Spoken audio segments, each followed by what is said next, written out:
What does high score mean? New high score, is that bad? What does that mean? Did I break it? Hello everyone, and welcome to Veteran Gaming Raid Shadow Legends. I am Aaron, and tonight we're talking about Dungeons, the next installment inside of my complete beginner's guide to Raid Shadow Legends.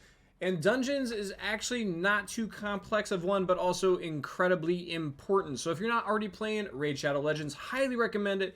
Make sure you're checking out the links down below. That way you're going to get some goodies by starting to play the game, like an epic champion, epic scalebook. I get your support. It's a win-win, and you can't beat that. So as you go into your battle tab here and you pull up your dungeons, here are your dungeons. And we're going to talk about each and every one individually pretty much. Starting from left to right, the way you would read a book, unless you speak Arabic, then this will be a little bit backwards. But here we go, left to right. So, Iron Twins Fortress. This is not something that a lot of beginners are going to be that interested in just because it is very difficult and newer content. As you can see here, I've never even completed stage 3. It is a bit challenging. It takes energy and a key, as you see here, 6 keys a day, unless you want to buy more with gems, which, as again, a beginner is not something you're interested in. But you're going to go ahead and face this boss here. His affinity does actually change. So as you see here, it says, it has the skull for force, and then it says Iron Twins Fortress. Changes to magic affinity on Wednesday. So if you have, for some reason, your RNG has just worked out that you have crazy good spirit champions, then you're going to go ahead and check out fighting against, what is it? I think force, right? I should know that off the top of my head, but I don't. Yeah, Spirit, I did.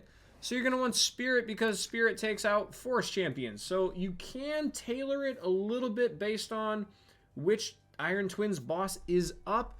But again, this is later content in the game because as you see here, these are the drops.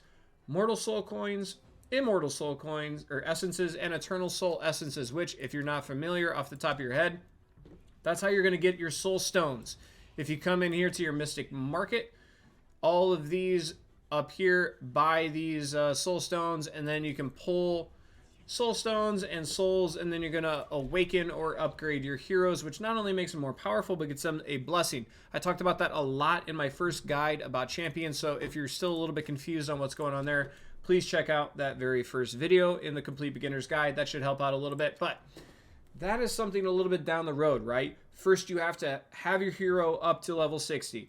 Or 50, whatever you're going to do with them. And then you have to awaken them. And then you get the soul stones to add the extra bonuses. So it's down the road. It's not something the beginners are typically that concerned with. Like I said, I haven't even beat stage 3. Not that concerned about it. It's not a priority right now. But it is good to know down the road you're going to need to save some energy for that, for those 6 attempts every day. Because those will be very, very key to making your heroes more powerful by getting those blessings and the stat bonuses that you're going to get from that.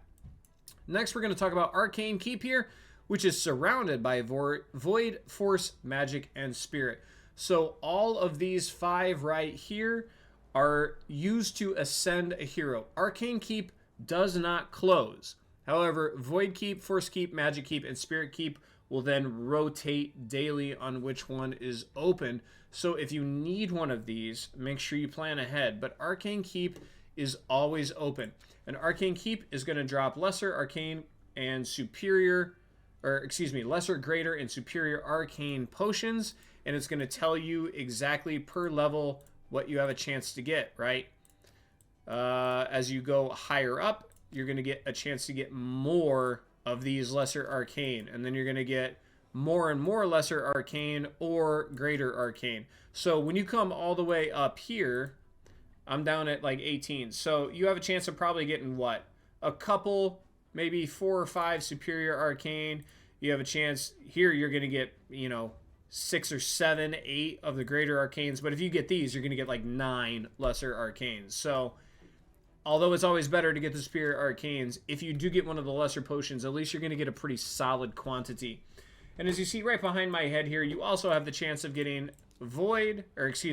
Mystery, Ancient, Shards, or XP Brews, and you're always going to get Silver, which is nice. So Arcane is important because those potions are going to help you ascend, and every single hero needs Arcane. it's always going to be arcane and then one other. So Lockwain needs magic and arcane. Cormac, magic and arcane. Dagger, void and arcane. You get the hint, right? Sinesha here needs force and arcane. You're always going to need arcane paired with whatever potion the affinity for the hero is.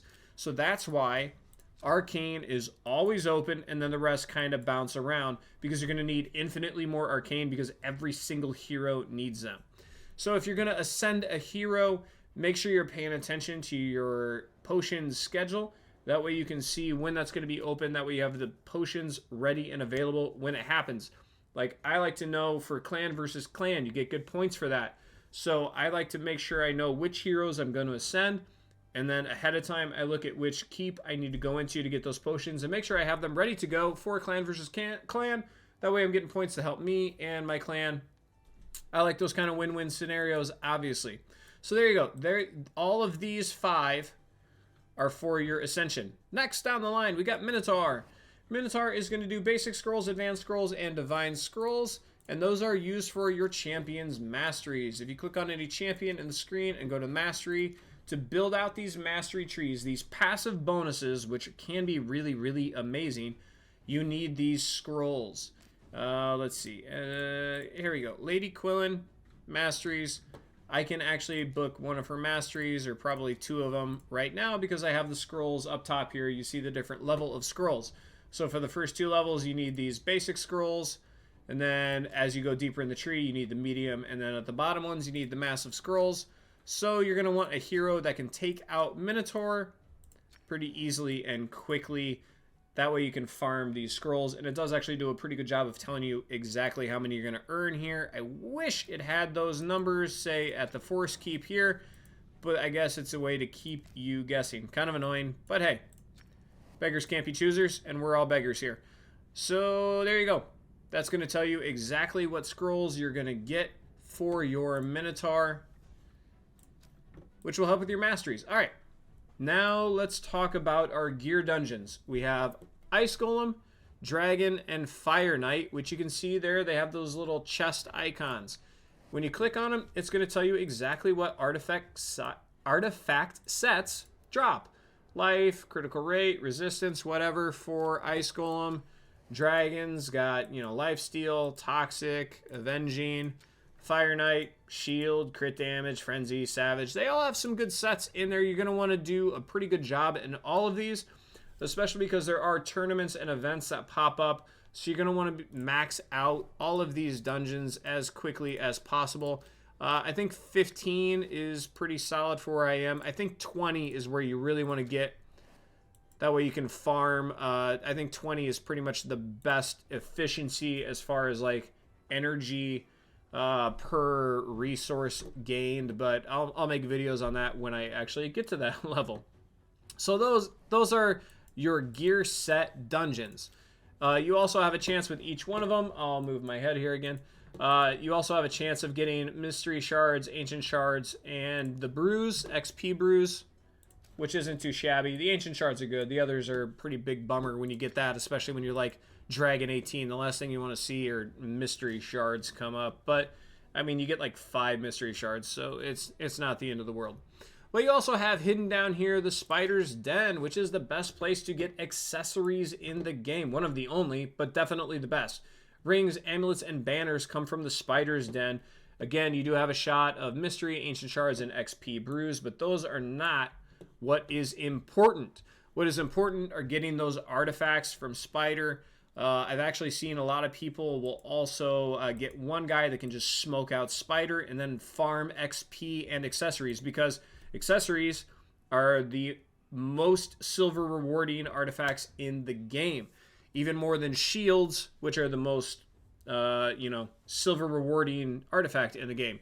So if you can actually get XP for beating the Spider at a high level, on top of getting an artifact that sells really well, if it isn't good, Spider is a great, great, great place to focus your attention once you're able to get it done at a high level.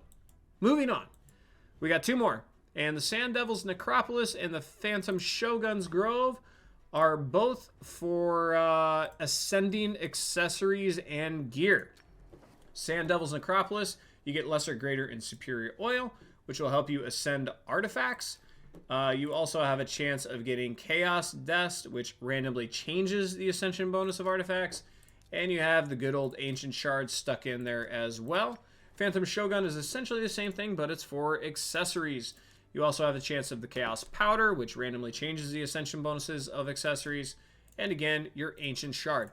These are, again, something you're going to get to later in the game, right? You're going to want 5 or 6 star accessories and gear to really start getting the ascension process going.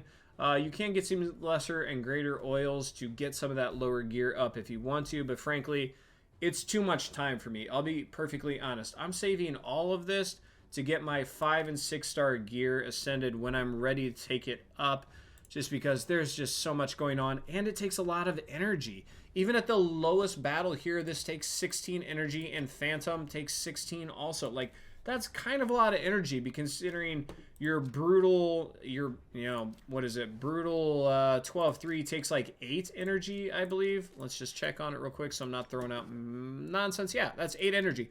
So you can get 2 farming battles for every one of the ascension materials here for your gear or artifacts. So something to look at down the road.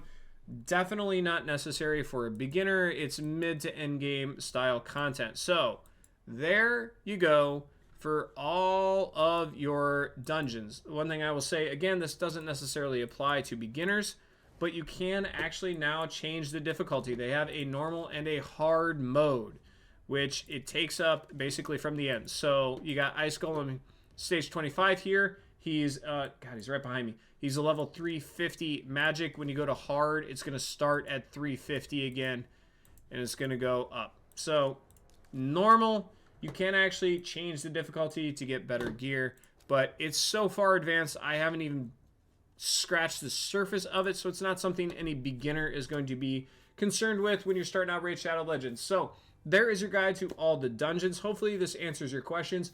Make sure you're paying attention to events and tournaments that come up. Like right now, there's a tournament up for Spider, so I've been trying to knock out a lot of Spider. It's going to help me build those artifacts. It's going to help me get good silver for the ones that aren't good, but I'm also going to get extra benefits from going up the tournament ranks to earn those side rewards. And if I'm high enough in the tournament, then I'm going to get extra rewards too. There's also a dungeon diver going on for the events right now, which isn't too shabby either. Which, I'm having some areas. But here we go. Looting artifacts and dungeons. So make sure you're looking out for that, because if you can get a dungeon down to get both tournament and event credit, that's massive on top of the regular rewards you already win. So pay attention to that stuff. If you have questions, comments, concerns, please leave it in the comments section down below. I promise I'll get back to you whenever I can, if I can help you out. If you enjoyed the video, please give me a big thumbs up. Don't forget to subscribe to the channel so you don't miss upcoming content. And as always, have fun. Good luck. So I got that going for me, which is nice.